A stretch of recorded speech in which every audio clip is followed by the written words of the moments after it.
Hi friends, welcome to my channel. ఈరోజు video చాలా ఇంట్రెస్టింగ్గా ఉందండి. వీడియోని ఎక్కడ స్కిప్ చేయకుండా ఎండ్ వరకే చూసేయండి. ఇక అమర్ భాగ్య గుమ్మం ముందుకి రాగానే నిర్మలమ్మ గారు లీలా అని పెద్దగా కేకేస్తారు. ఇక లీలా హారతి పళ్ళెంతో ముందుకు రాగానే ఆ హారతి పళ్ళాన్ని అందుకొని భాగ్యకి దిష్టి తీస్తూ ఉంటుంది నిర్మలమ్మ గారు. ఇరుగు దిష్టి, పొరుగు దిష్టి, ఇంట్లో వాళ్ళ దిష్టి, ఊర్లో వాళ్ళ దిష్టి, ఇక మీరిద్దరూ కలిసుంటే చూడలేక ఓర్చుకోలేక కుళ్ళుకునే వాళ్ళ కుళ్ళుబూతుల దిష్టి అన్నీ పోవాలమ్మా అని అంటుండగా ఇక మను కోపంగా చూస్తూ ఉంటుంది నిర్మలమ్మ గారిని. ఈవిడేంటి నన్ను ఉద్దేశించి అన్నట్టుంది అని మనసులో అనుకుంటూ ఉంటుంది. ఇక గుప్తా గారు ఆరు వైపు చూస్తుండగా ఇక నన్ను మాత్రం కాదులేండి అని ఆరు అంటూ ఉంటుంది. ఇక దిష్టి తీయగానే ఇక అమర్ భాగ్యని మెల్లగా నడిపించుకుంటూ లోపలికి తీసుకెళ్తాడు. ఇక లోపలికి వెళ్ళాక అమర్ ఇలా అంటుంటాడు నిర్మలమ్మ గారిని. ఇక 2 రోజులు మిస్ అమ్మ ఏ సపోర్ట్ లేకుండా నడవకూడదన్నారమ్మా డాక్టర్, ఇక నువ్వే చూసుకో అమ్మా అని అమర్ అంటుండగా అదేంటి నాన్న, నేనే మీ నాన్నగారి సపోర్ట్ లేకుండా నడవలేను, అటువంటిది నేను మిస్ అమ్మని ఎలా చూసుకోనమ్మా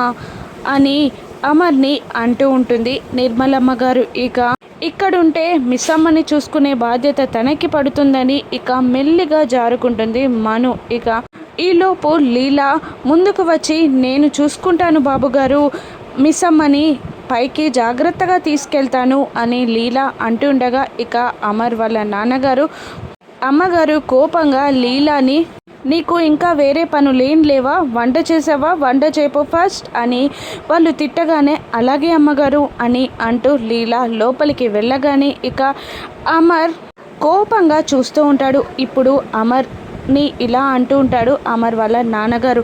అదే తనకి వంట పని ఇంటి పని కూడా ఉంటుంది కదా, పిల్లలు ఆకలితో ఉంటారు కదా, అందుకే వెళ్ళమన్నాను అని అమర్ వాళ్ళ నాన్నగారు అంటుండగా ఇప్పుడు మిస్ అమ్మని ఎవరు చూసుకుంటారు మరి అని అమర్ కోపంగా అంటుండగా ఇంకెవరు చూసుకుంటారు, కట్టుకున్న భర్తవి నువ్వే కాబట్టి నువ్వే చూసుకోవాలి అని అనేస్తాడు అమర్ వాళ్ళ నాన్నగారు. ఇక నేనే చూసుకుంటా అని అమర్ కోపంగా అంటూ ఉంటాడు. ఇక సరే అమర్ అని అంటూ అందరూ రూమ్లోకి వెళ్ళిపోతారు.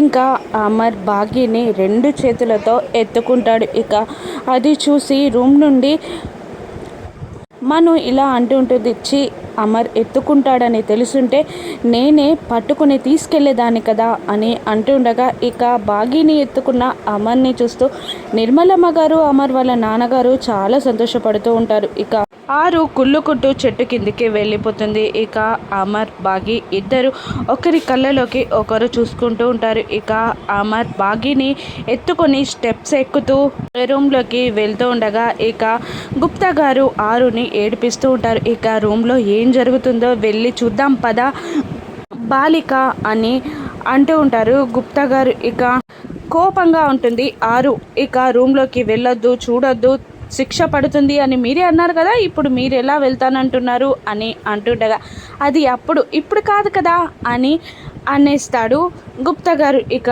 అక్కడ జరుగుతుందేదో తెలిసినప్పుడు వెళ్ళి చూడడం ఎందుకు అని అంటూ ఉంటుంది ఆరు. నీకెలా తెలుసు అని అంటుండగా ప్లీజ్ గుప్తా గారు నన్ను వదిలేయండి అని అంటూ ఉంటుంది ఆరు. ఇక దీన్నే మా యమలోకంలో అసూయ అని కూడా అంటారు అని గుప్తా గారు అంటూ ఉండగా ఇక ఆరు కాదులేండి, వాళ్ళిద్దరికి ఎప్పుడైనా కలవలసిన వాళ్ళే కదా, వాళ్ళిద్దరూ కలిసి జీవితంలో ముందుకు వెళ్ళవలసిన వాళ్ళే కదా, కానీ నేను ఊహించుకున్న జీవితంలో నేను లేననే కాస్త బాధ తప్ప వాళ్ళిద్దరూ కలిసి ఉంటారన్న అసూయ కాదు నాకు.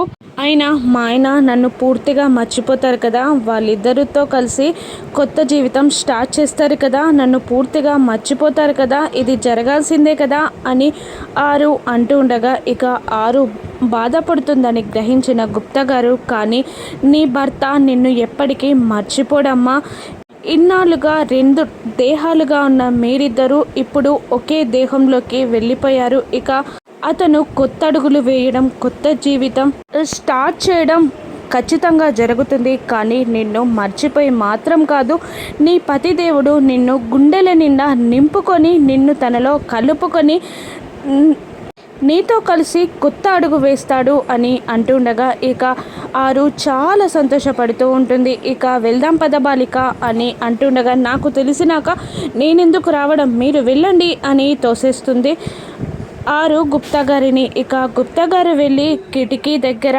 నిలబడతారు. ఇక ఏం జరుగుతుందో ముందుగా నీకు తెలుసా, ఎలా అని అంటుండగా ఇక ఆరు ఇలా చెప్తూ ఉంటుంది. ఇప్పుడు పైకి వెళ్ళిన వాళ్ళిద్దరూ ఒకరి మీద ఒకరు పడతారు అని అంటూ ఉండగా ఇక అమర్ ఆరు చెప్పిన విధంగానే బాగిని ఎత్తుకొని బెడ్లో పడుకోబెట్టపోతుండగా బాగి పైన పడిపోతాడు. ఇక సారీ మిస్ అమ్మ, స్లిప్ అయింది అని అంటూ ఉంటాడు అమర్. ఇక ఆరు మాటలకి గుప్తా గారు షాక్ అవుతూ ఉంటారు. ఇంకా ఆరు ఇలా అంటుంటుంది. ఇప్పుడు ఆయన పైకి లేవడానికి ట్రై చేస్తారు, కానీ బాగి తాలి అతని బ్యాడ్జ్కి తగులుతుంది. అనగానే ఆరు చెప్పిన విధంగానే ఇక బాగి తాలి అమర్ బ్యాడ్జ్కి తగులుతుంది. ఇక ఆ తర్వాత వాళ్ళిద్దరి ఫేస్లు టచ్ అవుతాయి అని అంటుండగా ఇక అమర్ బ్యాడ్జ్ని తీస్తూ ఉండగా బాగి అమర్ల ఫేస్లు టచ్ అవుతాయి. ఇక ఆయన ఆ తాలిని విడిపించడానికి ట్రై చేస్తూ ఉంటారు. ఇక మరోవైపు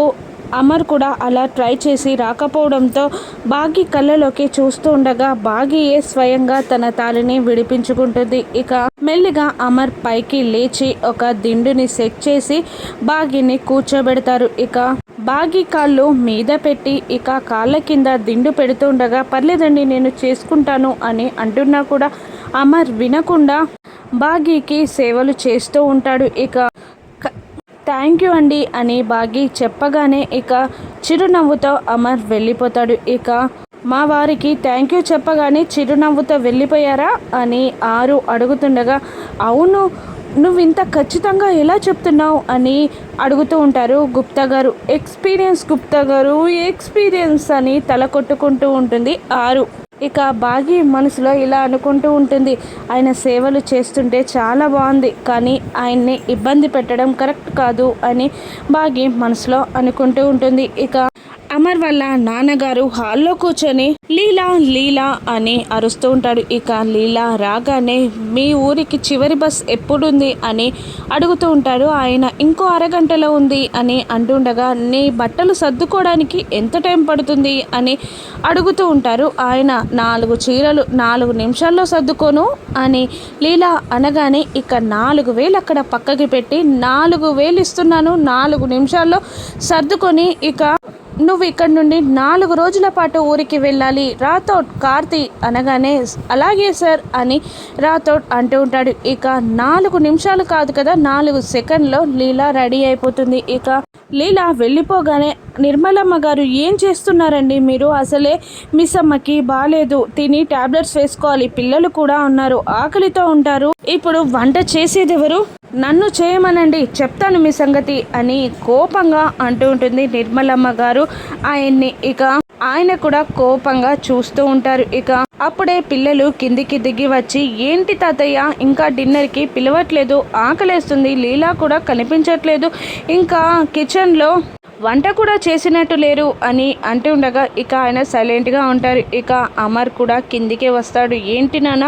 ఇంకా డిన్నర్కి పిలియట్లేదు అని అమర్ కూడా అడుగుతూ ఉండగా ఇక తన నాటకాన్ని స్టార్ట్ చేసేస్తారు అమర్ వాళ్ళ నాన్నగారు. ఇదంతా విండో పక్క నుండి ఆరు గుప్తా గారు చూస్తూ అంతా అయోమయంలో పడిపోతారు. ఇక ఏం లేదు అమర్, ఇక వాళ్ళ ఊరి నుండి అర్జెంటుగా కాల్ రావడంతో లీలా ఇప్పుడే 4 రోజులు వెళ్ళొస్తాను అంటూ అర్జెంటుగా ఊరికి వెళ్ళిపోయింది అని అనగానే వంట కూడా చేసినట్టు లేదు అనగానే చెయ్యలేదు అమ్మ నువ్వు చేస్తావా అని అంటుండగా అమ్మో నా కోపిక లేదు అని నిర్మలమ్మ గారు తప్పించుకుంటారు. ఇక మనోహరి నువ్వు అని అమర్ వాళ్ళ నాన్నగారు అనగానే అమ్మో నాకు వంట చేయడం రాదంకుల్ అని అంటుండగా ఇక ఎగతాళిగా అమర్ వాళ్ళ నాన్నగారు ఇలా అంటుంటారు, అవును ఎవరైనా చేస్తే తినడం వచ్చు కానీ నువ్వు ఎప్పుడైనా చేస్తే కదా అని అంటుండగా ఈయన నన్ను భలే ఇరికిస్తున్నారు అని మను అనుకుంటూ ఉంటుంది. ఇక బయట నుండి ఆర్డర్ పెడతాను అని అమర్ ఆర్డర్ చేయబోతూ ఉండగా ఏంటి బయటి ఫుడ్డా, లేదు లేదు ఆరోగ్యానికి అంత మంచిది కాదు, నేను ఒప్పుకోను అని జడ్జిమెంట్ ఇచ్చేస్తారు అమర్ వాళ్ళ నాన్నగారు. ఇక ఇప్పుడు ఎవరు చేస్తారు మరి అని అమర్ వాళ్ళ నాన్నగారు అంటుండగా నేనే చేస్తాను అని అమర్ అనేస్తాడు. ఇక మళ్ళీ స్వీట్ వాయిస్తో అమర్ వాళ్ళ నాన్నగారు ఇలా అంటుంటారు, మిస్ అమ్మని అడిగి తనకిష్టమైనవి చేసి పెట్టు అని అనగానే ఇక అందరికీ నచ్చినవి చేయాలంటే నా వల్ల కాదు, నేను చేసింది తినండి ఇష్టం ఉంటే, లేదంటే లేదు అని బేస్ వాయిస్తో కోపంగా అమర్ అంటూ వంట చేయడానికి రూమ్లోకి వెళ్ళిపోతాడు. ఇక అమర్ నువ్వా అని మను నోరెళ్ళబెడుతుంది. ఇక అమర్ వాళ్ళ నాన్నగారు రాతో పైకి వెళ్ళి మిస్సమ్మతో మాట్లాడుతూ ఉంటారు. మీ ఆయన వంట చేస్తున్నారమ్మా అని అంటుండగా అయ్యో ఆయనకెందుకు శ్రమ అని అంటూ ఉంటుంది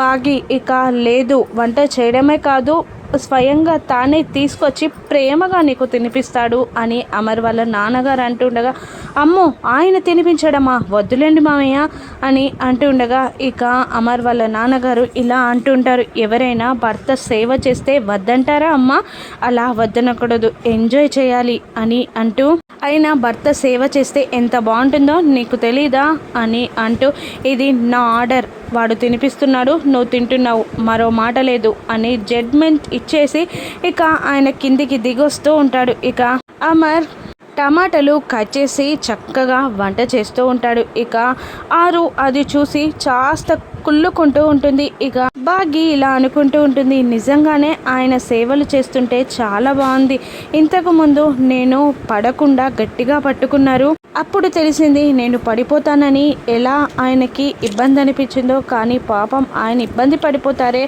అని బాగి మనసులో అనుకుంటూ ఉంటుంది. ఇక అమర్ బాగికి ప్రేమగా తినిపిస్తాడా, ఏం జరగనుందో రాను ఎపిసోడ్స్లో చూద్దాం. Thank you for watching.